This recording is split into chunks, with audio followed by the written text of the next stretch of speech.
محمد رسول الله والذين معه أشداء على الكفار رحماء بينهم تراهم ركعا سجدا يبتغون فضلا من الله ورضوانا سيماهم في وجوههم من أثر السجود ذلك مثلهم في التوراة ومثلهم في الإنجيل كزرع أخرج شطأه فآزره فاستغلظ فاستوى على سوقه يعجب الزراع ليغيظ بهم الكفار وعد الله الذين آمنوا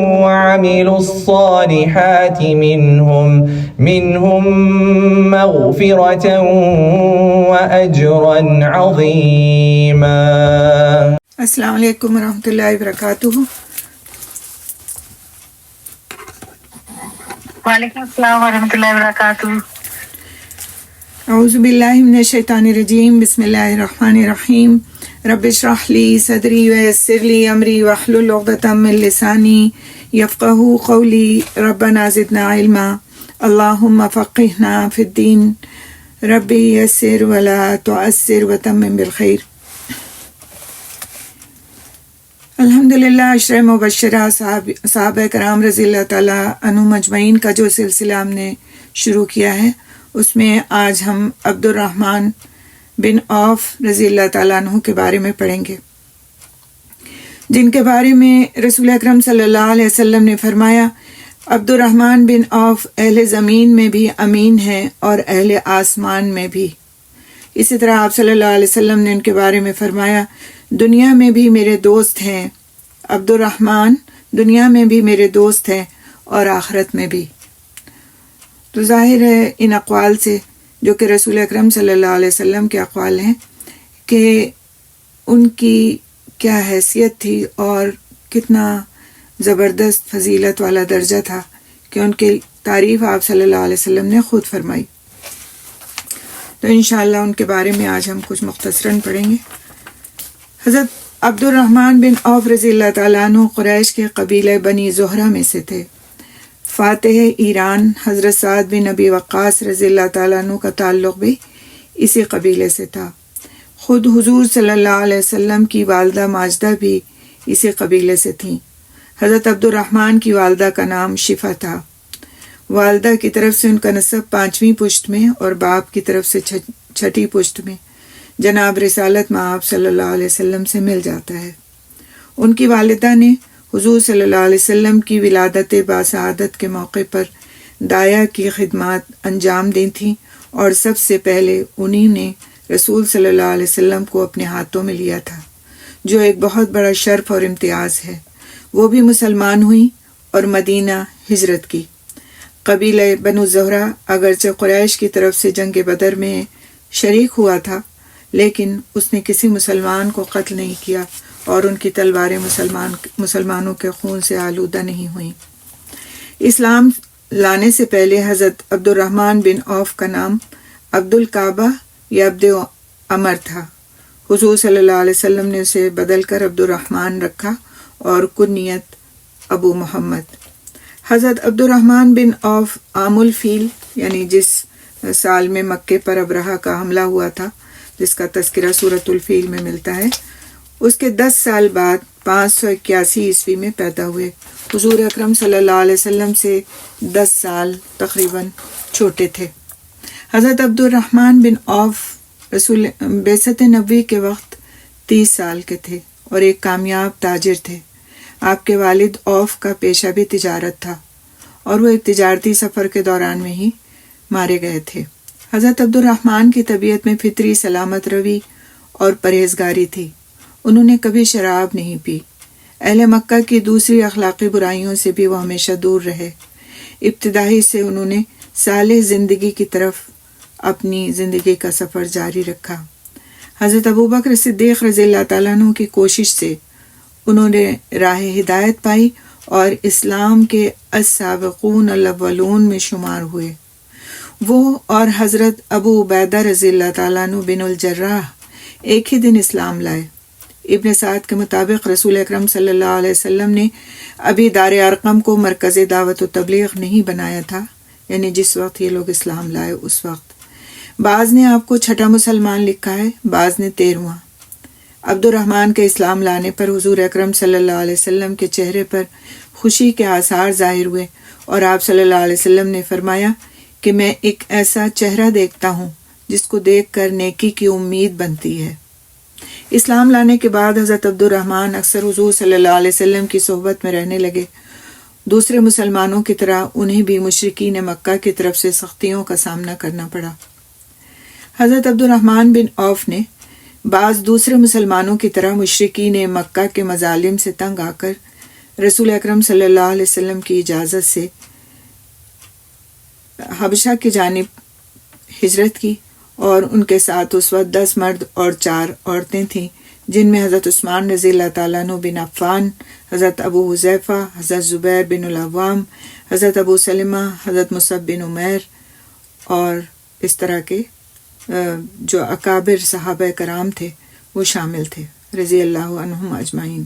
خواتین میں رسول اکرم صلی اللہ علیہ وسلم کی صاحبزادی حضرت رقیہ رضی اللہ تعالیٰ عنہ، زوجہ حضرت عثمان رضی اللہ تعالیٰ عنہ بن عفان، حضرت ام سلمہ جو بعد میں ام المومنین ہوئی، وہ بھی شامل تھیں۔ اس پہلے قافلے کے بعد اور مسلمان بھی ہجرت کر کے حبشہ پہنچے تھے، اور وہاں کے بادشاہ نجاشی کے عدل و انصاف کی وجہ سے یہ لوگ امن و چین سے رہنے اور سکون و آسائش کی زندگی گزارنے لگے تھے۔ جب 13 نبوت میں رسول اکرم صلی اللہ علیہ وسلم نے حکم خداوندی سے مدینے کی طرف ہجرت کی تو حبشہ سے یہ مہاجرین بھی مدینہ پہنچ گئے، جن میں حضرت عبد الرحمن بھی تھے۔ مدینے میں حضرت صلی اللہ علیہ وسلم نے انہیں مسجد نبوی کے متصل مکان کے لیے ایک قطع زمین عطا فرمایا۔ انہوں نے تجارت کے نفع سے وہاں ایک عالیشان قلعہ نما مکان تعمیر کیا۔ بہت اچھے تاجر تھے اور اللہ تعالیٰ نے ان کی تجارت میں خوب برکت بھی دے رکھی تھی۔ حضرت عبد الرحمن بن عوف رسول اکرم صلی اللہ علیہ وسلم کے تمام غزوات اور مشاہدات میں شریک رہے۔ بدر اور احد کے غزوات میں انہوں نے بہت زیادہ جاں بازی دکھائی اور ثابت قدمی سے لڑے۔ غزوہ احد میں ان کے 2 دانت شہید ہو گئے اور 20 سے زیادہ زخم سامنے کی طرف آئے۔ پاؤں کے زخم کی وجہ سے ہمیشہ کے لیے وہ لنگڑا کر چلنے پر مجبور ہو گئے تھے۔ دشمنوں کے سخت دباؤ اور نرغے کے باوجود حضور اکرم صلی اللہ علیہ وسلم کی حفاظت کے لیے وہ بہت بے جگری سے لڑے اور فداکاری کا مظاہرہ کیا۔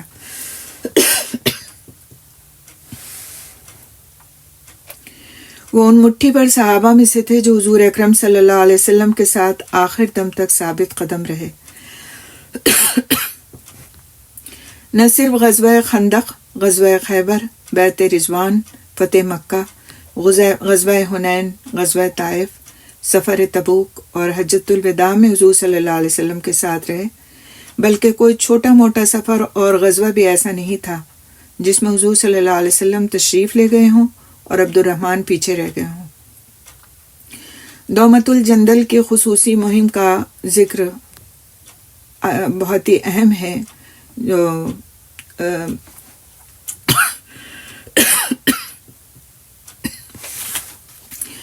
جس میں رسول اکرم صلی اللہ علیہ وسلم نے بھیجتے وقت خاص طور پر حضرت عبد الرحمن کو اپنا امامہ عطا فرمایا تھا۔ اس کے بارے میں ہم تھوڑا سا پڑھیں گے کہ 6 ہجری کا پرآشوب اور تشویشناک زمانہ تھا۔ مدینہ دشمنوں میں اس طرح گھرا ہوا تھا جیسے 32 دانتوں میں اکیلی زبان ہو۔ مسلمانوں کے خلاف دشمنوں کی سازشوں اور متوقع حملوں کی خبریں متواتر آ رہی تھیں، اور رسول اکرم صلی اللہ علیہ وسلم دشمنوں کو دفع کرنے کے لیے سرایا بھیجتے تھے، یعنی مختلف لشکر بھیجتے تھے دوسرے صحابہ کرام کی سرکردگی میں، جس میں وہ خود ساتھ نہیں ہوتے تھے۔ اگرچہ اس سے پہلے دومت الجندل کا عرب حکمران جو مذہباً عیسائی تھا حضور اکرم صلی اللہ علیہ وسلم کی خدمت میں کچھ تحائف بھیج چکا تھا اور اپنی صلح جوئی کا اظہار کر چکا تھا، لیکن اب پھر دومت الجندل سے تشویشناک خبریں آ رہی تھیں کہ وہاں مدینے پر حملے کی نیت سے لشکر جمع ہو رہا ہے۔ حضرت صلی اللہ علیہ وسلم فتنے کے پیشگی سدباب کے لیے کئی دن سے سوچ رہے تھے۔ شعبان کی ایک صبح حضور اکرم صلی اللہ علیہ وسلم نے اپنے ایک صحابی کو بلایا۔ پیغام ملتے ہی وہ صحابی جو بہت ہی طویل قامت اور خوبصورت چہرے والے تھے اور جن کے پیر میں قدرے لنگ تھا، یعنی لنگڑا کر چلتے تھے، بڑے ادب و احترام سے آپ صلی اللہ علیہ وسلم کی خدمت میں حاضر ہوئے اور سلام عرض کیا۔ آپ صلی اللہ علیہ وسلم نے سلام کا جواب دیا اور بیٹھنے کا اشارہ کیا۔ وہ بیٹھ گئے تو فرمایا، ابو محمد، مجھے دومت الجندل کی طرف سے تشویشناک خبریں آ رہی ہیں۔ وہاں مدینے پر حملہ کرنے کے لیے لشکر جمع ہو رہا ہے۔ تم اللہ کی راہ میں جہاد کے لیے ادھر روانہ ہو جاؤ۔ 700 مجاہد تمہارے ساتھ جائیں گے۔ دومت الجندل پہنچ کر وہاں کے سردار اور اس کے قبیلے کلب کو پہلے اسلام کی دعوت دینا۔ اگر وہ اسلام لے آئیں تو قبیلے کے سردار کی لڑکی سے نکاح کر لینا۔ اور اس میں بڑی حکمت تھی جو آگے چل کے سامنے آئی۔ لیکن اگر لڑائی کی نوبت آئے تو دیکھنا کسی کو دھوکہ نہ دینا۔ نصیحتیں اگر ہم دیکھیں گے کہ کس کس موقع پر آپ صلی اللہ علیہ وسلم نے کس طرح کی نصیحتیں فرمائی ہیں۔ اگر لڑائی کی نوبت آئے تو دیکھنا کسی کو دھوکہ نہ دینا، خیانت اور بدعہدی نہ کرنا، بچوں عورتوں کو قتل نہ کرنا، خدا کے باغیوں سے دنیا کو پاک کر دینا۔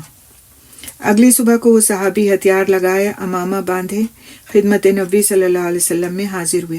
حضور اکرم صلی اللہ علیہ وسلم نے دیکھ کر مسرت کا اظہار کیا، ایک نظر ان کے امامے پر ڈالی، پھر انہیں اپنے قریب بلایا، ان کا امامہ اتار کر اپنا سیاہ امامہ اپنے ہی دست مبارک سے ان کے سر پر باندھا اور دونوں شانوں کے درمیان تھوڑا سا شملہ چھوڑ دیا اور فرمایا کہ ابو محمد امامہ یوں باندھا کرو کیونکہ یہ احسن اور عارف ہے۔ ابو محمد صلی اللہ علیہ وسلم نے حضور اکرم صلی اللہ علیہ وسلم کا عطا کردہ مقدس اور بابرکت امامہ بعد میں بڑی احتیاط سے محفوظ رکھا اور اسے وقتاً فوقتاً اہم مواقع پر پہنتے رہے۔ اپنا سیاہ امامہ ابو محمد کو پہنانے کے بعد حضور اکرم صلی اللہ علیہ وسلم نے سالار لشکر کا ہاتھ اپنے ہاتھ میں لے لیا، یعنی عبد الرحمن رضی اللہ تعالیٰ عنہ کا، اور بہت ہی ایک پرتاثیر خطبہ ارشاد فرمایا۔ وہ خطبہ کیا تھا؟ اے لوگوں، بلاؤں کے نازل ہونے سے پہلے 5 باتوں کا خیال رکھو۔ کسی ملک میں جب کم تولنے کا رواج ہو جاتا ہے تو اللہ تعالیٰ قحط نازل کرتا ہے اور پھلوں میں کمی آ جاتی ہے، اور جب کسی قوم میں بدعہدی رواج پذیر ہو جاتی ہے تو اللہ تعالیٰ ان کے دشمنوں کو ان پر مسلط کر دیتا ہے، اور جب زکوٰۃ ادا نہیں کی جاتی تو بارش موقوف ہو جاتی ہے، یعنی بند ہو جاتی ہے۔ اگر بے زبان جانور نہ ہو تو ایک قطرہ بھی نہ برسے، اور جب کسی قوم میں بے حیائی پھیل جاتی ہے تو طاعون پھیلتا ہے، اور جب قرآنی احکام پر عمل چھوڑ دیا جاتا ہے تو ان میں اختلاف بڑھ جاتا ہے اور وہ ایک دوسرے کے دشمن ہو جاتے ہیں۔ تو آپ صلی اللہ علیہ وسلم نے یہ خطبہ دیا اور اس کے بعد ان کو روانہ کیا، ان کے لشکر کو، اور عبد الرحمن بن عوف حضور اکرم صلی اللہ علیہ وسلم کی حکم کی تعمیل میں 700 صحابہ کے سالار بن کر دومت الجندل گئے۔ وہاں پہنچ کر حسب ارشاد نبوی 3 دن تک اسلام کی دعوت دیتے رہے۔ تیسرے دن دومت الجندل کا حکمران جو تھا، وہ اسبغ بن عمر جس کا نام تھا، وہ عیسائیت چھوڑ کر مسلمان ہو گیا، اور اس کے قبیلے کے بہت سے لوگ بھی مسلمان ہو گئے۔ رسول اکرم صلی اللہ علیہ وسلم کے حکم کے مطابق حضرت عبد الرحمن بن عوف نے اسبغ کی لڑکی تمازر سے نکاح کر لیا اور اسے اپنے ساتھ مدینے لے آئے، اور پھر ان کے وطن سے ابو سلمہ رضی اللہ تعالیٰ عنہ پیدا ہوئے، جو بعد میں رسول اکرم صلی اللہ علیہ وسلم کے بہت ہی یعنی قریبی صحابہ میں سے شمار ہوتے ہیں۔ حضرت عائشہ رضی اللہ تعالیٰ عنہ کے بہترین شاگردوں میں شمار ہوتے ہیں، اور ان سے بہت ساری احادیث بھی مروی ہیں، اور وہ بہت زبردست فقیہ کی حیثیت سے ہم کو نظر آتے ہیں۔ تو اس میں بہت حکمتیں تھیں جس کا آپ صلی اللہ علیہ وسلم نے جو حکم دیا اس کی انہوں نے پیروی کی۔ اس کے آگے ہم دیکھیں گے انشاءاللہ تعالی کہ کس طرح انہوں نے رسول اکرم صلی اللہ علیہ وسلم کے صحابہ کرام کے ساتھ، خلفائے راشدین کے ساتھ ایک ذمہ دار فرد کی حیثیت سے اپنا کردار نبھایا، اور رسول اکرم صلی اللہ علیہ وسلم کے انتقال کے بعد رسول اکرم صلی اللہ علیہ وسلم کے جو صحابہ تھے، ساتھی تھے، خلفائے راشدین تھے، تو جب تک ان کی زندگی رہی ان کے ساتھ ان کا معاملہ کس طرح کا رہا۔ سقیفہ بنی سعدہ میں حضرت ابوبکر صدیق رضی اللہ تعالیٰ عنہ کے ہاتھ پر بیعت کرنے والوں میں حضرت عبد الرحمن بن عوف تیسرے یا چوتھے نمبر پر تھے۔ پھر ان سے انہوں نے بھرپور تعاون کیا اور مخلصانہ مشورے دیتے رہے۔ جناب صدیق اکبر رضی اللہ تعالیٰ عنہ نے اپنے بعد حضرت عمر رضی اللہ تعالیٰ عنہ کا نام بطور خلیفہ تجویز کرتے وقت سب سے پہلے حضرت عبد الرحمن کو بلا کر ان سے مشورہ طلب کیا۔ معاملہ نہایت اہم تھا اور ملت کی فلاح و بہبود کا اس پر دار و مدار تھا، لہٰذا شخصیتوں کا لحاظ کیے بغیر حضرت عبد الرحمن نے اخلاق اور بے باکی سے کہا کہ اے خلیفہ رسول، بے شک عمر رضی اللہ تعالیٰ عنہ نہایت لائق اور قابل ہیں، لیکن ان کے مزاج میں سختی ہے۔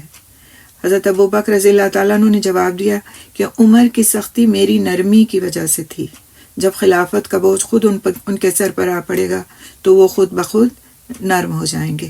حضرت عبد الرحمن کے بعد حضرت ابوبکر رضی اللہ تعالیٰ عنہ نے معاملہ دوسرے اہل الرائے صحابہ کے سامنے پیش کیا، اور صدیق اکبر رضی اللہ تعالیٰ عنہ کے بعد انہوں نے فاروق اعظم رضی اللہ تعالیٰ عنہ سے پورا تعاون کیا۔ وہ مجلس شورا کے اہم رکن تھے اور خلیفہ ثانی ان کی رائے کو بڑی اہمیت دیتے تھے اور اکثر اوقات انہیں اپنے ساتھ رکھتے تھے۔ 13 ہجری میں حضرت عمر رضی اللہ تعالیٰ عنہ نے اپنے عہد کے پہلے حج کا امیر الحج حضرت عبد الرحمن بن عوف کو بنا کر بھیجا۔ اگر کسی کو خلیفہ سے کچھ پوچھنا ہوتا تو حضرت عبد الرحمن یا حضرت عثمان رضی اللہ تعالیٰ عنہ کی وساطت سے پوچھتے۔ جتنی آزادی سے وہ حضرت عمر رضی اللہ تعالیٰ عنہ جیسے خلیفہ سے بات کر لیتے تھے، کسی دوسرے کو کم ہی ہمت ہوتی تھی۔ ان کی رائے کی پختگی کی وجہ سے حضرت عمر رضی اللہ تعالیٰ عنہ ان کی قدر کرتے تھے اور انہیں مدینے سے باہر نہیں جانے دیتے تھے۔ انہوں نے ایک دفعہ حضرت عمر رضی اللہ تعالیٰ عنہ سے پوچھا بھی کہ آپ ہمیں مدینے سے باہر جہاد کے لیے کیوں نہیں جانے دیتے؟ تو انہوں نے کہا کہ اس سوال کا جواب دینے سے نہ دینا بہتر ہے۔ حضرت عمر رضی اللہ تعالیٰ عنہ بعض دفعہ راتوں کے گشت و پہرے کے لیے بھی انہیں اپنے ساتھ لے جاتے تھے۔ ایک دفعہ ایک قافلہ مدینے میں رات کے وقت پہنچا، چونکہ اس کے پاس مسلمانوں کا مال تھا اس قافلے کے پاس، تو حضرت عمر رضی اللہ تعالیٰ عنہ نے یہ سوچ کر کے اہل قافلہ تھکے ماندے ہوں گے، رات کو خود اس کے پہرے داری کا انہوں نے ارادہ کیا اور حضرت عبد الرحمن کو اپنے ساتھ لے لیا۔ چنانچہ دونوں جلیل القدر بزرگوں نے ساری رات قافلے کی حفاظت کے لیے پہرا دیا۔ اسی طرح جب جنگ جلولہ 16 ہجری میں اور جنگ نہاوند 21 ہجری میں پیش آئی اور بے انتہا مال غنیمت آیا اور مسجد نبوی صلی اللہ علیہ وسلم کے کھلے صحن میں رکھ دیا گیا، تو بھی حضرت عبد الرحمن نے پہرا دیا اور اس بیش قیمت کھلے مال کو صبح کو جوں کا توں پا کر حضرت عمر رضی اللہ تعالیٰ عنہ رو پڑے۔ جنگ قادسیہ کے موقع پر حضرت عبد الرحمن نے ملی مسالے کی بنا پر حضرت عمر رضی اللہ تعالیٰ عنہ کے خود سپہ سالار بن کر جانے کی مخالفت کی اور سپہ سالاری کے لیے حضرت سعد بن ابی وقاص کا نام تجویز کیا، جسے حضرت عمر رضی اللہ تعالیٰ عنہ نے منظور کیا، اور یہ انتخاب بڑا تاریخی اور بہت کامیاب ثابت ہوا۔ صحابہ میں سے خلیفہ ثانی کو اگر کسی سے کچھ بے تکلفی تھی تو حضرت عبد الرحمن ہی سے تھی، اور بعض دفعہ اپنی ذاتی ضروریات کے لیے بھی وہ ان سے ہی رجوع کیا کرتے تھے۔ تو حضرت عمر رضی اللہ تعالیٰ عنہ نے اپنے بعد پہلے حضرت عبد الرحمن بن عوف کو خلیفہ نامزد کرنا چاہتا، لیکن ان کے انکار کرنے پر جو اس وقت عشرہ مبشرہ صحابہ کرام میں سے لوگ بچ گئے تھے، 6 اصحاب پر مشتمل انہوں نے انتخابی مجلس قائم کی، جس میں حضرت عبد الرحمن بھی شامل تھے۔ حضرت عمر رضی اللہ تعالیٰ عنہ نے وصیت کی کہ اگر ارکان مجلس میں اختلاف ہو اور ووٹ برابر تقسیم ہو جائیں تو اس رائے کو ترجیح ہوگی جدھر عبد الرحمن ہوں گے، یعنی بہترین صاحب الرائے عبد الرحمن ہیں، ان کی بات سنی جائے گی اور اطاعت کی جائے گی۔ تو اس طرح گویا جدید اصطلاح میں حضرت عمر رضی اللہ تعالیٰ عنہ نے حضرت عبد الرحمن رضی اللہ تعالیٰ عنہ کو ویٹو کا حق دے دیا تھا، اور اس طرح پھر جب حضرت عثمان رضی اللہ تعالیٰ عنہ کو انہوں نے کافی جس کو کہتے ہیں لوگوں کی آراء کو معلوم کر کے اور مختلف چیزوں سے ہر طرح سے اطمینان کرنے کے بعد انہوں نے حضرت عثمان رضی اللہ تعالیٰ عنہ کے حق میں فیصلہ دیا کہ ان کو خلیفہ منتخب کیا جائے. اور اس وقت انہوں نے رسول صلی اللہ علیہ وسلم کا عطا کردہ سیاہ عمامہ سر پر باندھا اور مسجد نبی میں مسلمانوں کے عام مجمع میں ہاتھ اٹھا کر دعا مانگی اور ایک مؤثر تقریر کی. انہوں نے کہا کہ میں نے لوگوں کی حالت کا اچھی طرح اندازہ کر لیا ہے. وہ عثمان رضی اللہ تعالیٰ عنہ کے برابر کسی کو نہیں سمجھتے. اور پھر حضرت عثمان رضی اللہ تعالیٰ عنہ سے کہا کہ ہاتھ بڑھائیے تاکہ میں آپ کے ہاتھ پر بیعت کروں. چنانچہ سب سے پہلے خود انہوں نے بیعت کی، پھر حضرت علی رضی اللہ تعالیٰ عنہ نے، اور اس کے بعد تمام مسلمانوں نے ان کے ہاتھ پر بیعت کی، حضرت عثمان رضی اللہ تعالیٰ عنہ کے ہاتھ پر. اور یہ ایک بڑا تاریخی واقعہ ہے، اس میں کافی تفصیلات ہیں کہ اگر اس وقت پر یہ اہم فیصلہ نہ ہو جاتا تو بہت سارے فتنوں کا دروازہ کھل جاتا. لہٰذا ان کا یہ فیصلہ تاریخ کا ایک بہت اہم فیصلہ ہے، اسلامی تاریخ کا. حضرت عثمان رضی اللہ تعالیٰ عنہ کے دور میں ان کی ذمہ داریاں بہت بڑھ گئی تھیں. پہلے حج کے موقع پر خلیفہ نے انہی کو امیر الحج بنا کر بھیجا. رسول اکرم صلی اللہ علیہ وسلم نے جو دعا ان کے وقار میں اضافے کے لیے فرمائی تھی، عہد عثمانی میں اس کی قبولیت اپنے عروج پر تھی. انہوں نے خلیفہ گر کا کردار ادا کیا تھا.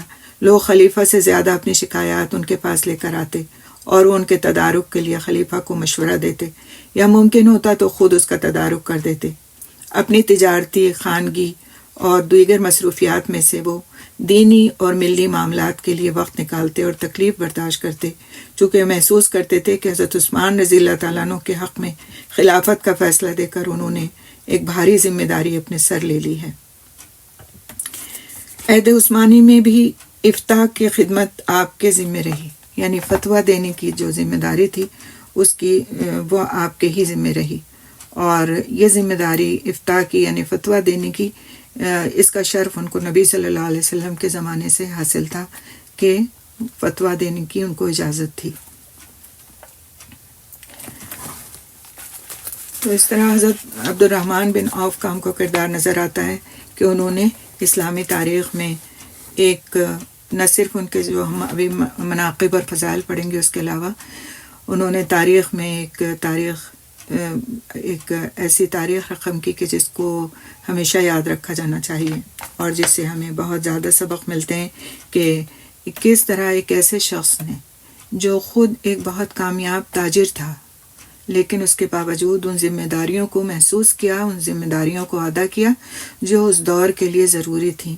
انہوں نے رسول اکرم صلی اللہ علیہ وسلم کے زمانے میں بھی ہر سفر میں، ہر حضر میں آپ صلی اللہ علیہ وسلم کا ساتھ دیا، چاہے وہ کہیں لشکر جانا ہو، کہیں کوئی ایسا غزوہ ہو جس میں آپ صلی اللہ علیہ وسلم بذات خود شریک ہوں، یا پھر کوئی ایسا سریہ ہو جس میں آپ صلی اللہ علیہ وسلم نہیں جا رہے ہوں اور کسی اور لشکر کو بھیجا جا رہا ہو. ہر جگہ انہوں نے اپنے آپ کو پیش کیا اور ساتھ دیا. اور اسی طرح پھر خلفائے راشدین کے دور میں حضرت ابوبکر رضی اللہ تعالیٰ عنہ، حضرت عمر رضی اللہ تعالیٰ عنہ کا انہوں نے بھرپور طریقے سے ساتھ دیا اور جو کچھ ذمہ داریاں اٹھا سکتے تھے ان کو اٹھایا اور ان کی ایک طرح سے مدد کی.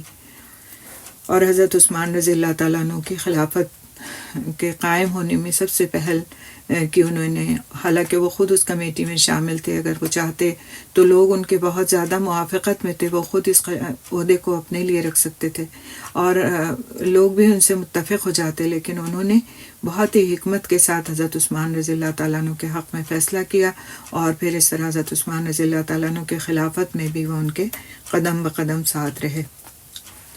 حضرت عبد الرحمن بن عوف رضی اللہ تعالیٰ عنہ کا جو خاندانی پیشہ تھا وہ تجارت تھا. وہ مکے میں بھی تجارتی کاروبار کرتے تھے. مدینے پہنچ کر بھی انہوں نے روز اول سے تجارت شروع کی اور اس میں بڑی کامیابی حاصل کی. وہ اسلامی اصولوں کے مطابق تجارت کرتے تھے، ملاوٹ، بیجا نفع خوری اور ذخیرہ اندوزی سے بچتے تھے. ان کا ایک بڑا اصول یہ تھا کہ ملتا ہوا نفع واپس نہ کیا جائے، خواہ کتنا ہی کم ہو. یعنی کتنے بھی کم نفع پر اگر کوئی چیز بک رہی ہو تو اس کو پھر روکا نہ جائے. وہ کہا کرتے تھے کہ جس تجارت کا منشا زیادہ نفع کمانا ہو وہ تجارت نہیں کوئی اور چیز ہے. انہیں رسول اکرم صلی اللہ علیہ وسلم کا یہ فرمان ہمیشہ یاد رہتا تھا کہ سچا تاجر صدیقوں کا ہم نشین ہوگا. یعنی قرآن حکیم میں جو درجات بتائے گئے ہیں تو انبیاء کے بعد صدیقین کا درجہ بتایا گیا اور اس کے بعد پھر شہداء کا درجہ بتایا گیا. تو سچے تاجر کے لیے جو بات کہی گئی تھی کہ وہ صدیقوں کا ہم نشین ہوگا، تو ان کو ہمیشہ یہ بات یاد رہتی تھی اور اس کے لیے وہ بڑی محنت کیا کرتے تھے کہ وہ اس لائق بن سکیں. اللہ سبحانہ تعالیٰ نے حضرت عبد الرحمن کی تجارت میں اس قدر برکت دی کہ فرمایا کرتے تھے کہ اگر میں پتھر کو بھی ہاتھ لگاؤں تو سونا ہو جاتا ہے، ایک مثال کے طور پر. اور ان کا شمار چند دولت مند ترین صحابہ کرام میں ہوتا تھا. انہوں نے بہت کمایا لیکن ساتھ ہی اللہ کے راستے میں بہت خرچ کیا. وہ قارونیت کی راہ پر نہیں چلے. ان کو پیسہ دینے پر پیسہ گھٹ جائے گا اس بات پر بالکل یقین نہیں تھا، بلکہ ہمیشہ اس بات پر انہوں نے یقین کیا کہ دینے سے بڑھتا ہے. عمر کے آخری حصے میں انہوں نے زراعت بھی یعنی کھیتی باڑی بھی بڑے پیمانے پر شروع کر دی اور وہ کاشتکاری بھی کرتے تھے. دوسرے بدری صحابہ کی طرح وہ بھی بڑے وظیفہ پانے والوں میں سے تھے. مال غنیمت میں سے بھی ان کو حصہ ملتا تھا، لیکن وہ اپنی آمدنی کا ایک بڑا حصہ اس طرح فراغ دلی سے راہ خدا میں خرچ کرتے رہے جس طرح رسول اکرم صلی اللہ علیہ وسلم اور حضرت ابوبکر عمر رضی اللہ تعالیٰ عنہ نے اپنی زندگی میں کیا تھا. انہی کے راستے پر چلتے رہے. تو بات یہاں پر یہی آ جاتی ہے کہ مال کا ہونا کوئی بری بات نہیں ہے. مال کا ہونا کوئی بری بات نہیں ہے. وہ مال برا نہیں ہے جو انسان کے ہاتھ میں ہوتا ہے. مال کون سا برا ہے؟ جو انسان کے دل میں ہوتا ہے. یعنی کہ اس کی جس مال کے قدر اور وقت انسان کے دل میں بیٹھ جاتی ہے وہ پھر اس کو خرچ نہیں کر پاتا اللہ کے راستے میں، تو وہ مال برا ہے. لیکن وہ مال جو انسان حلال طریقے سے کمائے، حق سے کمائے، اس کے پاس مال کی بہتات ہو اور اسے اللہ کے راستے میں خرچ کرے، تو پھر ایسا مال برا مال نہیں ہے. اور اس کی ایک جیتی جاگتی مثال ہمیں حضرت عبد الرحمن بن عوف کی زندگی میں نظر آتی ہے. حضرت عبد الرحمن بن عوف رضی اللہ تعالیٰ عنہ نے تجارت اور کھیتی باڑی سے بے اندازہ دولت کمائی اور راہ خدا میں دل کھول کر بے اندازہ خرچ کی. انہیں انفاق فی سبیل اللہ میں بہت انہماک تھا، یعنی بہت زیادہ منہمک رہتے تھے اس بات میں کہ اللہ کے راستے میں خرچ کریں. رسول اکرم صلی اللہ علیہ وسلم کے اشارے کے منتظر رہتے تھے کہ کب اشارہ ہو اور کب وہ اپنا مال و اسباب پیش کر دیں. عام مسلمانوں کی حاجت روائی کے لیے بھی آپ کے دروازے ہمیشہ کھلے رہتے تھے اور ان کے صدقہ و خیرات اور انفاق فی سبیل اللہ کے بہت سے واقعات تاریخ کے صفحات میں ملتے ہیں ہم کو اور سرمایہ داروں کے لیے مشعل راہ ہیں. ایک دفعہ ان کا بہت بڑا تجارتی قافلہ مال و اسباب سے لدا ہوا مدینے پہنچا، جس میں اور چیزوں کے علاوہ 700 اونٹوں پر صرف گندم، آٹا اور دوسری اشیاء لدی ہوئی تھیں. شام سے ان کا یہ قافلہ آ رہا تھا. انہوں نے سارے کا سارا غلہ اور دوسرا تجارتی سامان اونٹوں اور ان کے پالانوں سمیت اللہ کی راہ میں مسلمان حاجت مندوں میں تقسیم کر دیا. ایک دفعہ رسول اکرم صلی اللہ علیہ وسلم کی اپیل پر انہوں نے اپنا آدھا مال پیش کر دیا اور پھر 2 دفعہ ایسا ہوا کہ 40 ہزار طلائی دینار انہوں نے اللہ کے راستے میں دیے. مسلمانوں کی جہاد کی تیاریوں کے لیے 500 گھوڑے اور 1,500 اونٹ پیش کیے.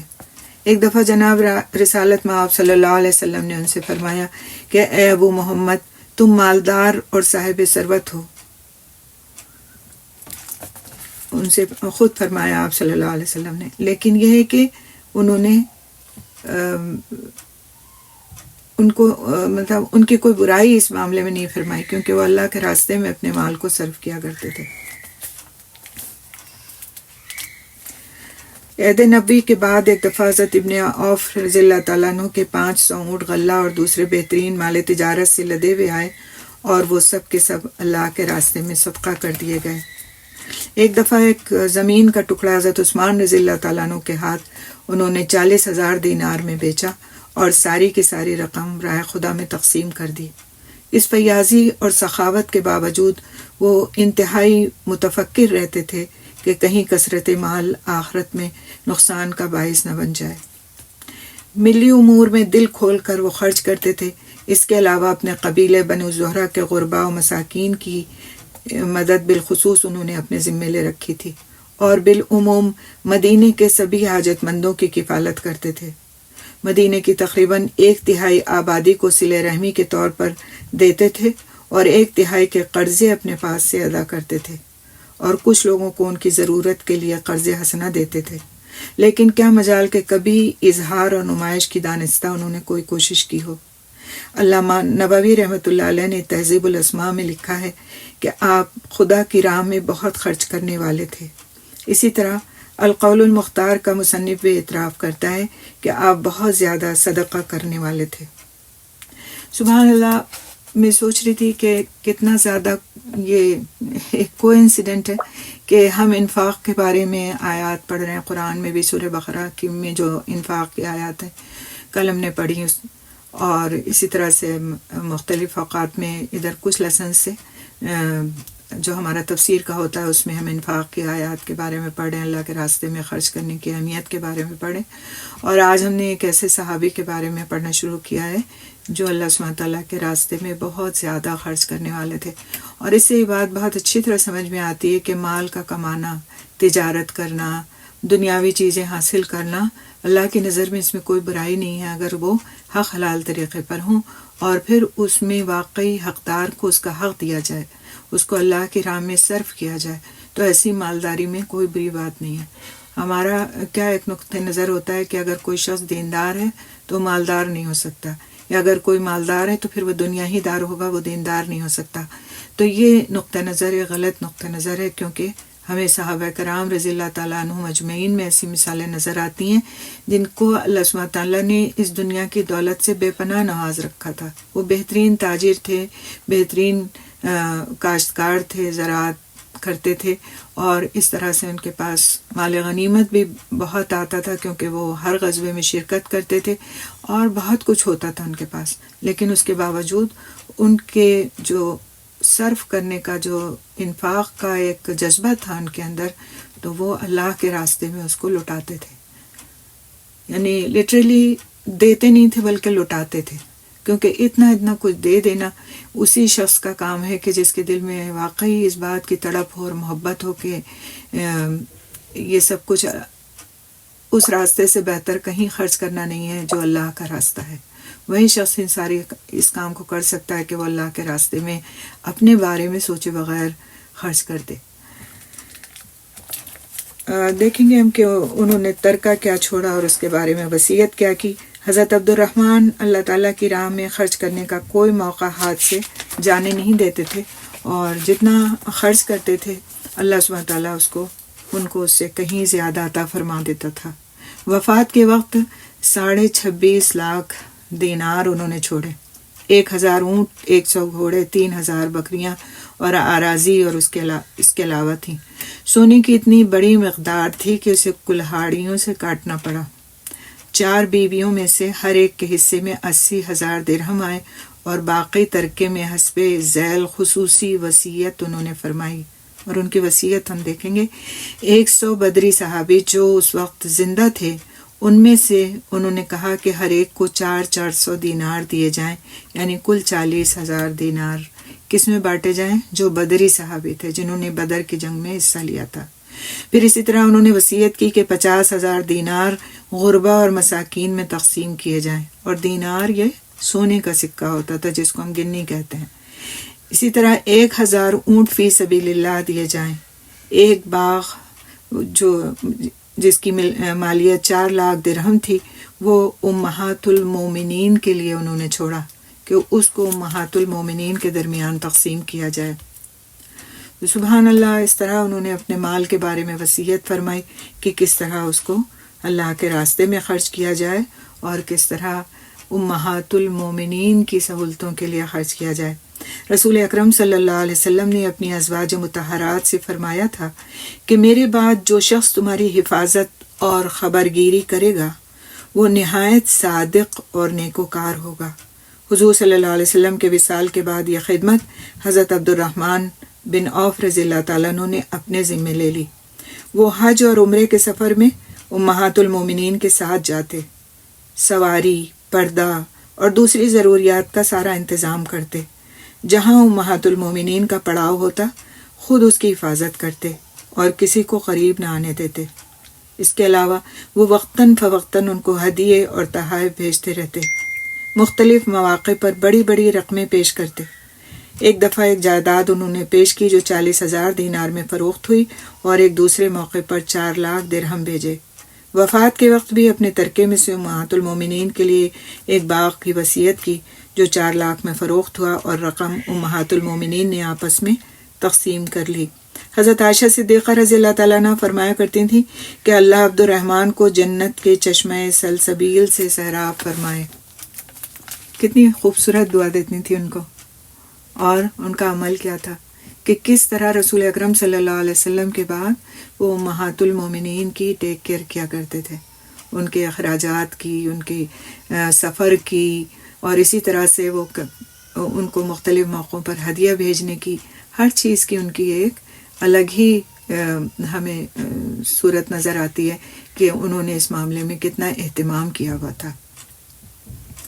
حضرت عبد الرحمن بن عوف رضی اللہ تعالیٰ عنہ کے سیرت اور اخلاق اور علم و فضل کے بارے میں ہم کچھ چیزیں دیکھیں گے انشاءاللہ۔ ابھی تو ہم نے جو واقعات پڑھے اس میں کچھ تاریخی واقعات بھی شامل تھے، لیکن انشاءاللہ تعالیٰ اب ہم ان کی سیرت اور اخلاق اور علم و فضل کے بارے میں کچھ باتیں دیکھتے ہیں۔ حضرت عبد الرحمن بن عوف علم و فضل، تفقف الدین اور اصابت رائے، یعنی دین میں سمجھ اور رائے کی پختگی میں ممتاز تھے۔ وہ ان چند صحابہ میں سے تھے جنہیں رسول صلی اللہ علیہ وسلم نے اپنی حیات مبارک ہی میں فتویٰ دینے کی اجازت دے رکھی تھی۔ یہ ایک بہت بڑا اعزاز تھا کہ فتویٰ دینے کی ان کو اس وقت پہ اجازت تھی۔ حضرت صلی اللہ علیہ وسلم کے وصال کے بعد بھی یہ خدمت ان کے ذمے رہی، اور انہوں نے متعدد مواقع پر گہری دینی بصیرت کا اظہار کیا اور اپنے علم حدیث کی بنا پر خلیفہ وقت کو بھی فیصلہ کرنے میں مدد دی۔ مثلا حضرت ابوبکر رضی اللہ تعالیٰ عنہ کے عہد میں جب حضور صلی اللہ علیہ وسلم کی وراثت کا سوال اٹھایا گیا تو انہوں نے اس حدیث کی تصدیق کی کہ انبیاء کا کوئی وارث نہیں ہوتا، لہٰذا حضرت صلی اللہ علیہ وسلم کے ترکے میں وراثت نہیں ہے۔ عہد فاروقی میں جب ایران فتح ہوا تو سوال پیدا ہوا کہ آتش پرست ایرانیوں کو کس زمرے میں رکھا جائے، یعنی ان کے ساتھ کس طرح معاملہ کیا جائے۔ کفار و مشرکین کا معاملہ تو طے ہو چکا، لیکن اب یہ جو آگ کے پوجنے والے ہیں ان کا معاملہ کس زمرے میں رکھا جائے۔ تو حضرت ابن عوف رضی اللہ تعالیٰ عنہ نے یہ بتا کر مسئلہ حل کر دیا کہ حضور صلی اللہ علیہ وسلم نے اہل کتاب کی طرح آتش پرستوں کو بھی ذمہ قرار دیا تھا، یعنی ان سے بھی جزیہ ٹیکس لیا جائے گا اور ان کو بھی ذمہ مانا جائے گا۔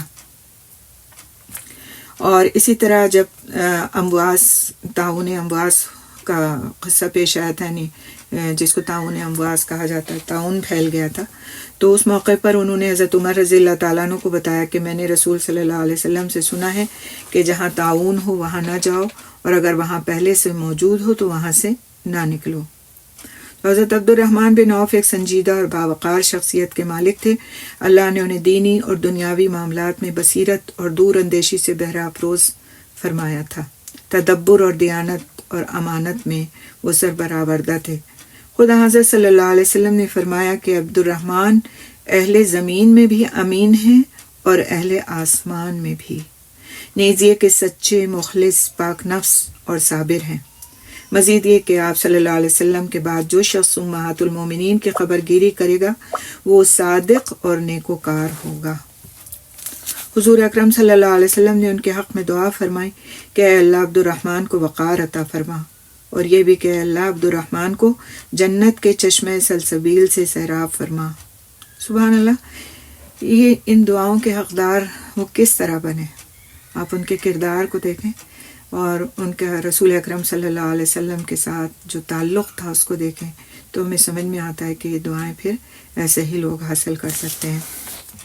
قبول اسلام کے بعد اپنی تمام توانائیاں اسلام اور مسلمانوں کی خدمت کے لیے انہوں نے وقف کر دی تھیں۔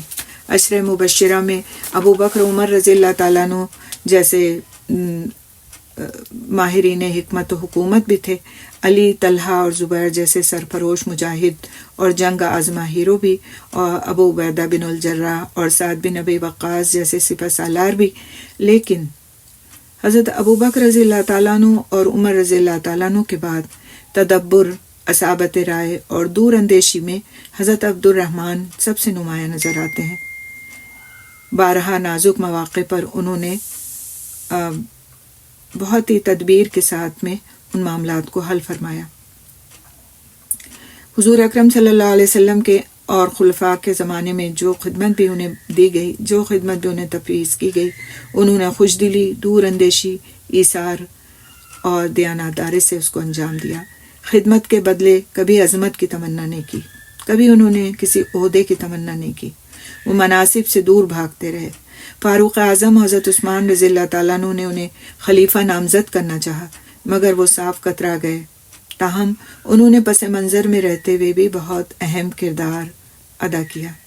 تقوی، ایثار، استغنا، سخاوت اور فیاضی ان کی طبیعت میں کوٹ کوٹ کر بھری ہوئی تھی۔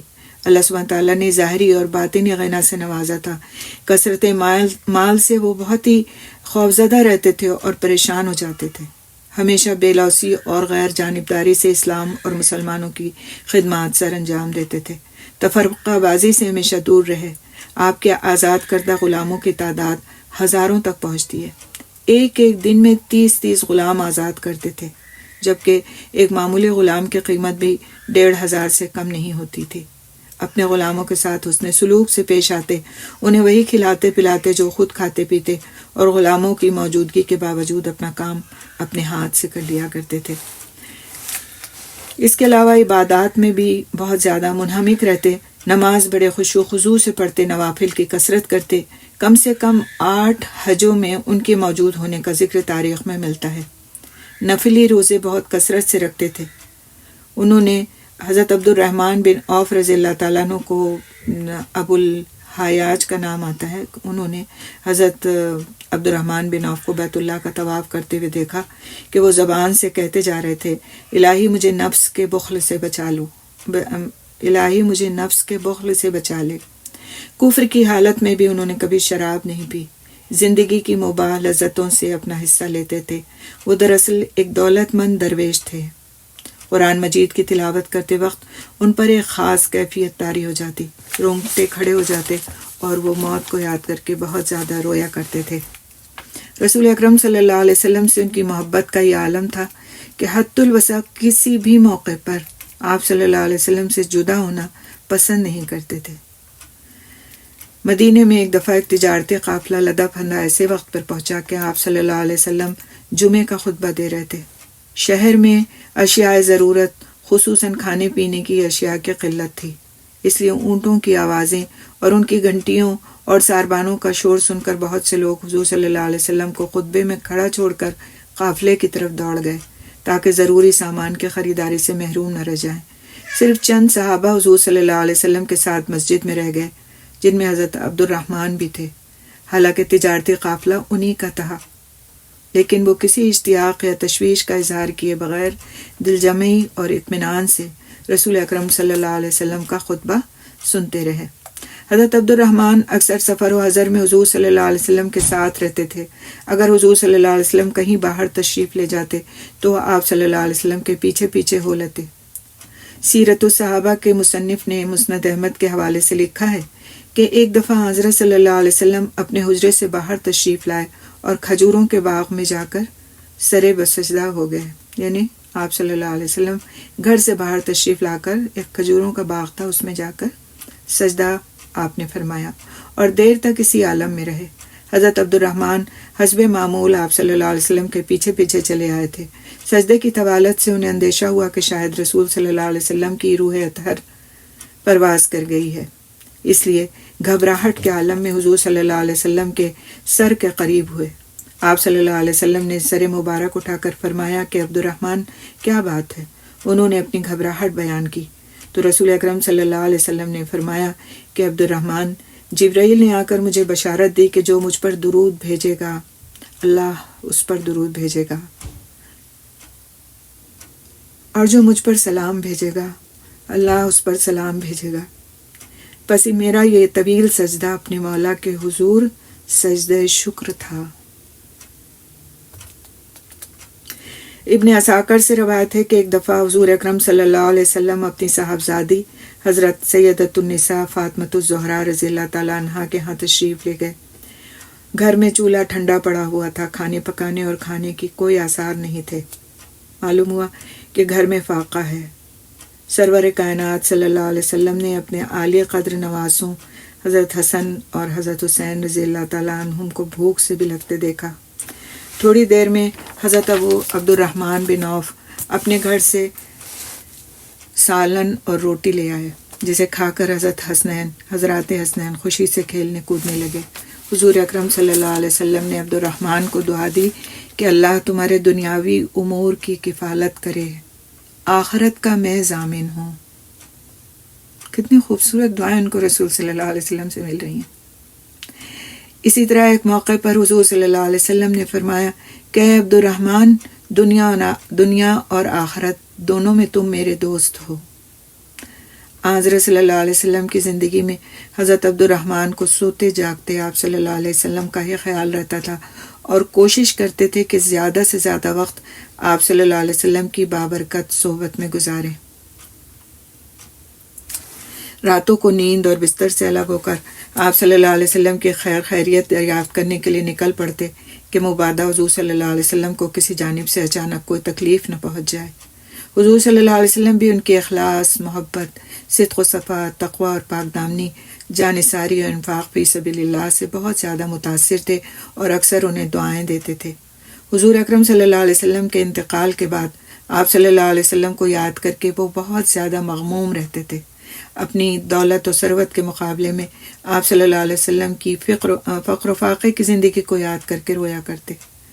شمائل ترمذی میں ہے کہ ایک دفعہ چند صحابہ ان کے مکان پر جمع تھے۔ اندر سے ایک بڑے برتن میں روٹی اور گوشت لایا گیا۔ عبد الرحمن دیکھ کر رونے لگے۔ صحابہ نے دریافت کیا کہ ابو محمد کیا بات ہے، کیوں روتے ہیں؟ جواب دیا کہ حضور صلی اللہ علیہ وسلم کو اپنے وصال تک کبھی بھی اس کی نوبت نہیں آئی کہ آپ صلی اللہ علیہ وسلم نے یا آپ صلی اللہ علیہ وسلم کے گھر والوں نے جو کی روٹی ہی سے پیٹ بھر کر کھایا ہو۔ اب حضور صلی اللہ علیہ وسلم کے بعد جہاں تک میرا خیال ہے، ہم لوگوں کی یہ ثروت کی حالت کسی بہتری کے لیے نہیں ہے۔ خوف دامنگیر رہتا ہے کہ خدا نخواستہ اس وعید میں داخل نہ ہو جائیں کہ تم اپنی خوبیوں اور نیکیوں کا بدلہ دنیا ہی میں پا چکے ہو، یعنی کہیں ان لوگوں میں ہمارا شمار نہ ہو جائے کہ دنیا میں ہی ہمیں سب کچھ بدلہ دے دیا گیا اور اب آخرت میں ہمارے لیے کوئی حصہ نہیں۔ ایک دفعہ افطاری کے وقت پرتکلف کھانا سامنے رکھا گیا۔ مسلمانوں کی ابتدائی فقر و فاقے کی حالت یاد کر کے رونے لگے۔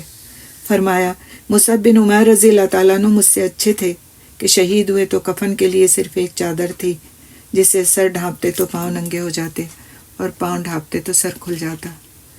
حضور اکرم صلی اللہ علیہ وسلم کے چچا حمزہ بن عبد المطلب کی شہادت کا بھی تذکرہ کر کے فرمانے لگے کہ ان کا بھی یہی حال تھا، وہ مجھ سے بہتر تھے، لیکن اب دنیا ہمارے لیے بہت کشادہ ہو گئی ہے۔ میں ڈرتا ہوں کہ میری نیکیوں کا معاوضہ اسی دنیا میں نہ ہو گیا ہو۔ یہ کہہ کر بہت روئے اور کھانے سے ہاتھ کھینچ لیا۔ آپ کا دسترخوان بہت وسیع تھا، اگرچہ پرتکلف نہیں تھا، لیکن خوشحالی کا آئینہ دار ضرور تھا۔ تو یہ ان کے حال تھے کہ اتنا پیسہ ہونے کے باوجود بھی وہ ہر وقت اس بات کی فکر میں لگے رہتے تھے کہ کہیں ایسا نہ ہو کہ یہ پیسہ اور یہ جو صاحب ثروت ہونا ہے ان کے لیے کہیں پکڑ کا باعث بن جائے۔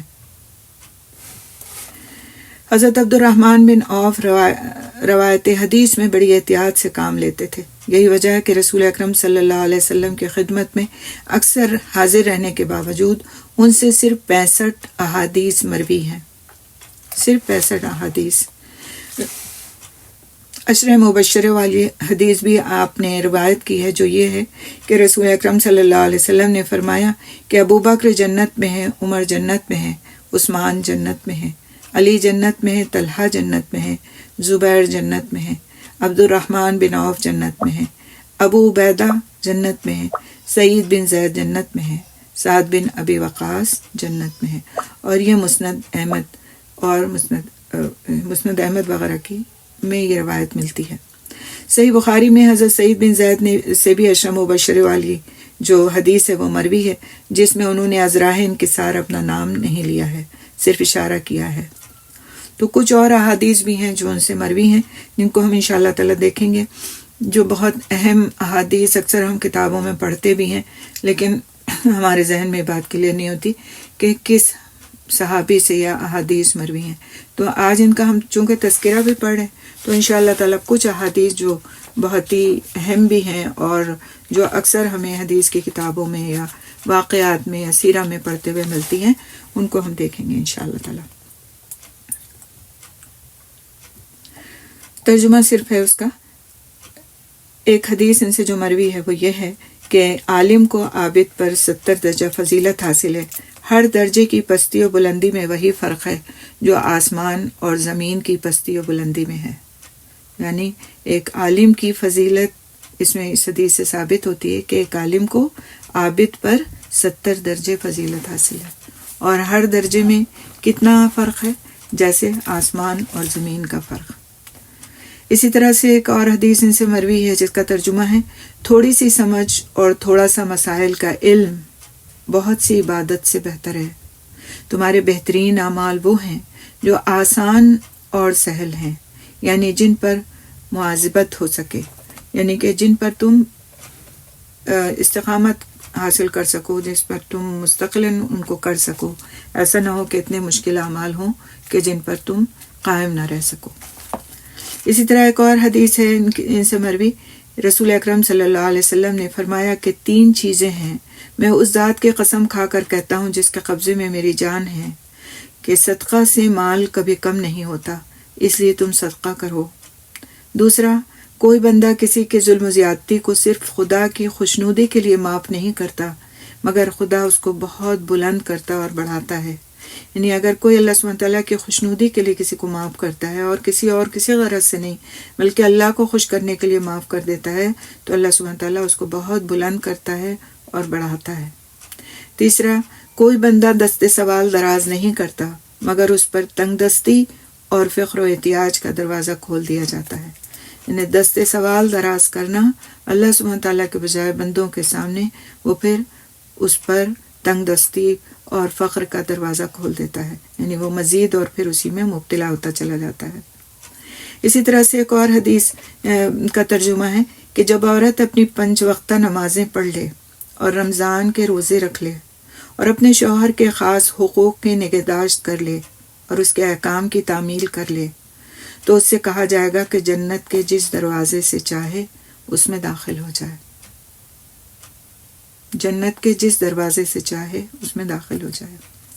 اسی طرح صلہ رحمی کے بارے میں اور خطا رحمی کے بارے میں ان سے مروی ہے ایک حدیث جس کا ترجمہ ہے، اللہ تعالیٰ ارشاد فرماتا ہے کہ میں اللہ ہوں اور میں بہت رحم کرنے والا ہوں، میں نے رحم کو پیدا کیا ہے اور اپنے نام سے حصہ دیا ہے، جو صلہ رحمی کرتا ہے میں بھی اپنی رحمت اس کو پہنچاتا ہوں، اور جو قطع رحم کرتا ہے میں بھی اسے بالکلیہ اپنی رحمت سے منقطع اور مایوس کر دیتا ہوں۔ تو یہ بھی بہت ہی اہم بات ہے۔ آج کے دور میں جو اس طرح کے واقعات پیش آتے ہیں، بہن بھائی سے نہیں ملتی، بھائی بہن سے نہیں ملتا، بچے والدین سے نہیں ملتے، تو یہ جو رحم کے رشتے ہیں ان کی بڑی اہمیت ہے ہمارے دینی لحاظ سے، اور ان کو کبھی بھی کاٹنے کی جرات نہیں کرنا چاہیے، چاہے اپنے نفس کی کتنی بڑی ہمیں قربانی کیوں نہ دینی پڑے۔ اب سوال یہ اٹھتا ہے، بعض لوگ یہ سوال کرتے ہیں کہ ہم تو ملنا چاہتے ہیں، اگلا نہیں ملنا چاہتا، تو آپ اپنی کوشش اگر جاری رکھتے ہیں اور آپ کی نیت یہی رہتی ہے کہ ہم اس سے ملنے کی آخری حد تک کوشش کرتے رہیں گے، چاہے وہ ہم سے ملے یا نہ ملے، تو پھر آپ اس قطع رحمی میں شامل نہیں ہوں گے۔ جو آپ سے نہیں ملتا پھر گناہ اس کے سر ہوگا۔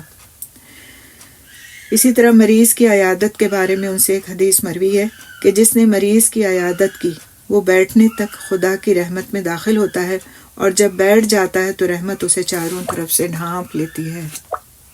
جس نے مریض کی عیادت کی تو بیٹھنے تک وہ اللہ کی رحمت میں داخل ہوتا ہے، یعنی ابھی گیا ہے، کھڑا ہوا ہے اور ابھی بیٹھا نہیں ہے مریض کے پاس، تو اللہ کی رحمت میں داخل ہے وہ، اور پھر جب وہ بیٹھ جاتا ہے مریض کے پاس تو پھر اللہ کی رحمت اس کو ڈھانپ لیتی ہے۔ سبحان اللہ، چاروں طرف سے ڈھانپ لیتی ہے اللہ کی رحمت، اور جس کو اللہ کی رحمت چاروں طرف سے ڈھانپ لے تو پھر اس کے کہنے ہی کیا ہے۔ تو ہم بعض وقت عیادت کے لیے جانے میں کوتاہی کر جاتے ہیں۔ اب تو واٹس ایپ کا اتنا آسان ہمیں ہاتھ آ گئی ہے، ایک ذریعہ ہاتھ آ گیا ہے کہ ہم بس اسی پر خیریتیں آفیتیں پوچھ لیتے ہیں۔ اپنے بہت سارے قریبی رشتہ داروں کے پاس جا کر بھی ہم ان کی عیادت نہیں کرتے۔ آپ دیکھیں کہ بعض وقت گھر میں کوئی بیمار ہوتا ہے، اگر آپ کے جوائنٹ فیملی میں رہتے ہیں، گھر میں ہی کوئی بیمار ہے تو ہم اس کے کمرے میں جا کر اس کی عیادت کرنے کی کوشش نہیں کرتے کہ بھئی آج صبح سے لے کے دوپہر تک فلاں نظر نہیں آیا گھر میں، کہیں بیمار تو نہیں ہے، تو چلیں ہم پوچھ لیتے ہیں اس کے خیریت کے، بھئی طبیعت کیسی، کہیں ایسا تو نہیں۔ ہم بدگمانیاں پال کے اس کے بارے میں ضرور بیٹھ جاتے ہیں کہ اس نے تو نکل کے ہم کو سلام نہیں کیا، آج تو وہ کمرے میں بند ہے، لیکن ہم اس بات کی کوشش نہیں کرتے کہ ہم جا کر کے پوچھ تو لیں اس کی خیریت۔ اور اس سے دیکھیں کتنی بدگمانیاں ایک طرح سے ہمارے دلوں میں پیدا ہوتی ہیں اور وہ باقی رہ جاتی ہیں اور خاندانی معاملات خراب ہو جاتے ہیں۔ اگر گھر کا کوئی بڑا ہے اس طرح سے تو اس کی بھی عیادت کریں، کوئی چھوٹا ہے تو اس کی بھی عیادت کریں، کیوں؟ چھوٹے کی عیادت کا بھی اتنا ہی ثواب ہے جتنا بڑے کی عیادت کا ثواب ہے۔ بڑے تو اپنا سمجھتے ہیں کہ ان کی عیادت کی جائے، وہ اگر بیمار ہیں یا اگر وہ نظر نہیں آئے تو ان کو جا کر کے کوئی پوچھے، لیکن اگر کوئی چھوٹا ہے تو اس کے بارے میں سوائے بدگمانیوں کے اور کچھ نہیں ہوتا۔ تو عیادت کا بہت بڑا ثواب ہے، اللہ تعالیٰ اپنی رحمت سے اس شخص کو ڈھانپ لیتے ہیں۔ تو اس کی کوشش کرنا چاہیے کہ اگر ہم کو پتہ چلتا ہے کوئی بیمار ہے تو ضرور اس کے پاس جائیں عیادت کے لیے، صرف اللہ کی رضا کے خاطر۔ اسی طرح غلاموں سے سلوک کے بارے میں ان سے ایک حدیث مروی ہے کہ تم میں سے بہتر وہ شخص ہے جو غلاموں کے ساتھ اچھا سلوک کرے۔ تم میں سے بہتر وہ شخص ہے جو غلاموں سے اچھا سلوک کرے۔ تو اب آج غلاموں کا تو دور نہیں ہے، لیکن ہمارے گھروں میں کام کرنے والے لوگ تو آتے ہیں نا، کوئی صفائی کرنے آتا ہے، کوئی روٹی پکانے آتا ہے، کوئی کچن صاف کرنے آتا ہے، کوئی کھانا پکانے، کوئی کپڑے دھونے، الگ الگ طرح سے لوگ آ کر ہماری خدمتیں کر رہے ہوتے ہیں، یا کسی گھر میں کوئی ایک دو نوکر مستقلاً رہ رہے ہوتے ہیں، یہ بھی پھر اسی درجے میں آ جاتے ہیں۔ ان کے ساتھ بھی بہتر سلوک کرنے کی ہر ممکن کوشش کرنا چاہیے۔ آج آپ دیکھیں کہ ہماری بات چیت کا، خیر الحمدللہ ہم یہاں ویسٹ میں تو اس چیز سے بالکل محفوظ ہیں کہ ہمارے پاس نوکر ہی نہیں ہوتے، تو اللہ نے ہمیں محفوظ کر دیا، لیکن یہ کہ آپ کے پاس اس طرح کی ہیلپ اگر ہے تو نظر کیا آتا ہے کہ ہم جہاں بھی دو خواتین اکٹھا ہوتے ہیں ہم فوراً اپنے اپنے نوکروں کی غیبت شروع کر دیتے ہیں۔ ہماری کام والی یہ نہیں کرتی ہے، وہ اتنی دیر سے آتی ہے، وہ اتنی چھٹیاں کرتی ہے، وہ اتنی صفائی خراب کرتی ہے کہ لگتا ہی نہیں کہ اس نے صفائی کی۔ تو آپ یہ سمجھ لیں کہ اگر آپ نے کسی میں وہ برائی نہیں ہے اور بیان کی ہے تو وہ آپ کی خادمہ ہی کیوں نہ ہو، وہ پھر آپ کے حق میں غیبت لکھی جائے گی۔ اور اگر آپ نے وہ برائی بیان کی جو اس میں ہے لیکن آپ نے اس کے سامنے تو نہیں کہا، اس کو سدھارا نہیں آپ نے، بلکہ دوسرے سے کہا، تو آپ نے چغلی کی ہے، اور دونوں صورتوں میں پھر کیا ہے کہ گناہ کا مرتکب انسان ہو جاتا ہے۔ ایسا نہیں ہے کہ ہم اگر کسی غریب کے بارے میں کوئی غیبت کرتے ہیں، چغلی کرتے ہیں، بہتان لگاتے ہیں تو ہمارے پر گناہ نہیں ہوگا، ایسا نہیں ہے۔ وہ بھی انسان ہے نا اور اللہ کی مخلوق ہیں، لہٰذا ہمیں اپنی گفتگو میں بہت محتاط رہنا چاہیے۔ جو بھی کام آپ کو ان کا کام آپ کو پسند نہیں آتا، ان سے براہ راست بات کریں، ان کو سمجھائیں پیار سے، محبت سے، حکمت سے، ایسا ہی سمجھ کے کہ وہ بھی آپ ہی کی طرح سے انسان ہیں۔ آج اللہ تعالیٰ نے آپ کو جن نعمتوں سے نوازا ان کو نہیں نوازا ہے، لیکن کل قیامت کے دن جو فقراء ہوں گے وہ عمراء کے مقابلے میں 70 سال پہلے جنت میں داخل کیے جائیں گے، کیونکہ ان کا حساب کتاب ہی چھوٹا سا ہوگا۔ تو پھر بہت ڈرنے کی بات ہے کہ ہمارا معاملہ، ہمارا سلوک کیسا ہونا چاہیے ان کے ساتھ۔ میں نے ابھی بھی عربوں میں یہ دیکھا ہے رواج کہ جب وہ خود کھانا کھانے بیٹھتے ہیں تو گھر میں کام کرنے والی خاتون کوئی بھی ہوتی ہے ان کو اپنے ساتھ کھانا کھانے بٹھاتے ہیں، وہ بھی ان کے ساتھ کھانا کھا رہی ہوتی ہیں۔ لیکن ہمارے ہاں تو سوال ہی نہیں اٹھتا۔ ہمارے معاشرے میں تو یہ ہے کہ ہمارے گلاس میں کام کرنے والی جو ہمارے گھر آتی ہے وہ پانی نہیں پی سکتی، یہ حال ہے ہمارا۔ تو یہ فخر، جو یہ غرور ہے اور یہ جو کبر ہے، یہ سب اللہ تعالیٰ کے یہاں لکھا جا رہا ہے کہ تم نے اپنے آپ کو کسی سے اس وجہ سے بڑا سمجھا ہے کیونکہ اس کے پاس وہ وسائل نہیں ہیں جو تمہارے پاس ہیں۔ یہ سارے وسائل کس کے دیے ہوئے؟ کیا ہم آج ان کی جگہ نہیں ہو سکتے تھے؟ ہو سکتے تھے نا، لیکن اللہ تعالیٰ نے آج ہمیں اگر سب کچھ ہر چیز سے نواز دیا ہے تو اس کا مطلب کیا ہے کہ ہمارا امتحان مقصود ہے کہ ہم کرتے کیا ہیں۔ اب تو بہت محتاط رہنے کی ضرورت ہے۔ ان گھر میں کام کرنے والے آنے والوں کو انسان سمجھا جائے، ان کی مجبوریوں کو مجبوری سمجھا جائے، ان کے ساتھ حسن سلوک کیا جائے، ان کو سکھایا جائے، علم دیا جائے ان کی نمازیں درست کی جائیں، ان کے کلمے درست کیے جائیں، ان کو قرآن کے ساتھ جوڑا جائے۔ اگر سارے دن کوئی کام والی آ کر کے آپ کے ساتھ رہتی ہے، 10 منٹ اس کو اپنے پاس بٹھا لیں اور اس سے کوئی اچھی بات کریں، کوئی اس کا دکھڑا سن لیں، اس کو تسلی دے دیں، ان کے مسائل کو سن لینا بھی آپ کے لیے صدقہ ہے۔ یہ بھی انسان ہیں، اللہ کی بنائی ہوئی مخلوق ہیں، ان کا ہم پر حق ہے۔ صرف یہ ہمارے کام کرنے والے نہیں ہیں، بلکہ یہ ہمارے ہی جیسے انسان ہیں۔ اگر انسان یہ سمجھ لینا تو یہ سمجھ لیں کہ جتنی شکایات آج آپ کو ہیں نا، ان میں سے باقی نہیں رہیں گے ایک وقت کے آنے پر، کیونکہ یہ ہو نہیں سکتا کہ ہم کسی کے ساتھ اچھا سلوک کریں اور وہ ہمارے ساتھ برا سلوک ہی کرتا رہے، اور اگر کرتا رہے تو پھر یہ اس کا عمل ہے، اس کی ذمہ داری ہمارے اوپر تو نہیں آتی۔ آخر میں ہم دیکھیں گے انشاءاللہ تعالیٰ کہ ان کی وفات کس طرح سے ہوئی۔ حضرت عبد الرحمن بن عوف رضی اللہ تعالیٰ عنہ کی عمر پر مورخین کا اتفاق ہے کہ انہوں نے اپنی زندگی کے 75 سال اس دنیا فانی میں گزارے۔ محمد ابن اسد نے طبقات میں نیز صاحب اکمال نے ان کا سال وفات 32 ہجری دیا ہے، جبکہ ابن کثیر نے 35 ہجری لکھا ہے۔ بعض کی رائے میں ان کا سال وفات 31 ہجری ہے۔ وہ رسول اکرم صلی اللہ علیہ وسلم سے 10 سال چھوٹے تھے، اس لیے حضور صلی اللہ علیہ وسلم کی وفات کے وقت ان کی عمر 53 سال تھی، اور ان کی عمر 75 سال جب ہی ہوتی ہے جب وہ حضرت صلی اللہ علیہ وسلم کے بعد 22 سال زندہ رہے ہوں، لہٰذا 32 ہجری ہی صحیح سال وفات معلوم ہوتا ہے۔ انہیں کفن بھی کیا خوب اور متبرک ملا تھا۔ ایک خاتون اپنے ہاتھ سے ایک چادر بن کر بطور خاص رسول صلی اللہ علیہ وسلم کی خدمت میں ہدیے کے طور پر لائیں۔ حضور اکرم صلی اللہ علیہ وسلم نے وہ چادر تہمت کے طور پر باندھی اور بہت تعریف فرمائی۔ ہدیہ لانے والی کی دلجوئی کا یہ ایک حسین انداز بھی تھا۔ یہ دیکھ کر حضرت عبد الرحمن نے وہ چادر حضور اکرم صلی اللہ علیہ وسلم سے اپنے لیے مانگ لی۔ چنانچہ آپ صلی اللہ علیہ وسلم نے تھوڑی دیر تک اسے باندھے رکھنے کے بعد حضرت عبد الرحمن کو عنایت فرما دی۔ انہوں نے یہ چادر سنبھال کر اپنے کفن کے لیے محفوظ رکھی۔ بیماری کے دوران میں ام المومنین حضرت عائشہ صدیقہ رضی اللہ تعالیٰ عنہ نے اپنے طور پر ان کو کہلا بھیجا کہ اگر وہ چاہیں تو رسول صلی اللہ علیہ وسلم اور اپنے بھائیوں ابو بکر و عمر رضی اللہ تعالیٰ عنہ کے ساتھ دفن ہوں، مگر انہوں نے ازراہ ادب انکار کر دیا۔ یعنی حضرت عائشہ رضی اللہ تعالیٰ عنہ کے حجرے میں تھیں نا یہ تینوں قبریں، تو ان کو انہوں نے آفر کیا، لیکن انہوں نے ازراہ ادب انکار کیا اور شکریہ کے ساتھ کہلا بھیجا کہ آپ کا گھر تنگ ہو جائے گا، جو مجھے گوارا نہیں۔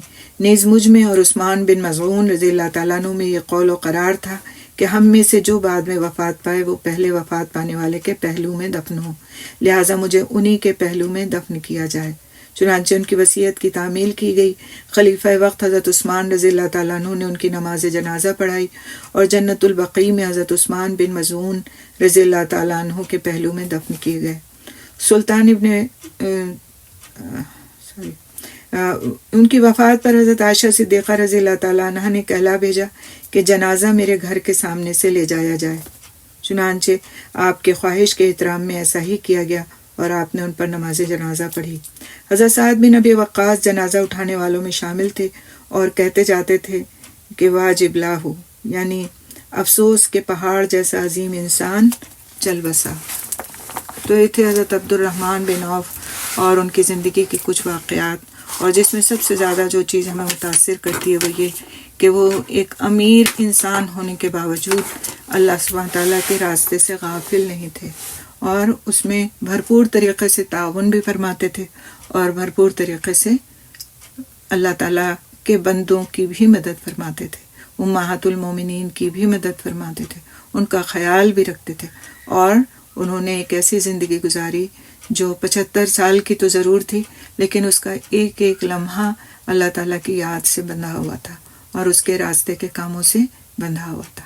اللہ تعالیٰ ہم سب کو بھی توفیق دے کہ ہمارے پاس جو کچھ بھی اللہ تعالیٰ نے عطا کیا ہے، ہمیں جو بھی نعمتیں دی ہیں، اس میں ہم کبھی بھی اللہ کے راستے کو اور اس کے بندوں کے ساتھ خیر خواہی کے راستے کو نہ چھوڑنے والے ہوں، اور ہمیشہ ان کی ضروریات کو اپنی ضروریات پر فوقیت دینے کی اللہ تعالیٰ ہمیں توفیق عطا فرمائے۔ سبحان اللہ وبحمدہ، سبحانک اللہم وبحمدک، نشہد ان لا الہ الا انت، نستغفرک ونتوب الیک۔ السلام علیکم ورحمۃ اللہ وبرکاتہ۔ محمد رسول الله والذين معه أشداء على الكفار رحماء بينهم تراهم ركعا سجدا يبتغون فضلا من الله ورضوانا سيماهم في وجوههم من أثر السجود ذلك مثلهم في التوراة ومثلهم في الإنجيل كزرع أخرج شطأه فآزره فاستغلظ فاستوى على سوقه يعجب الزراع ليغيظ بهم الكفار وعد الله الذين آمنوا وعملوا الصالحات منهم مغفرة وأجرا عظيما.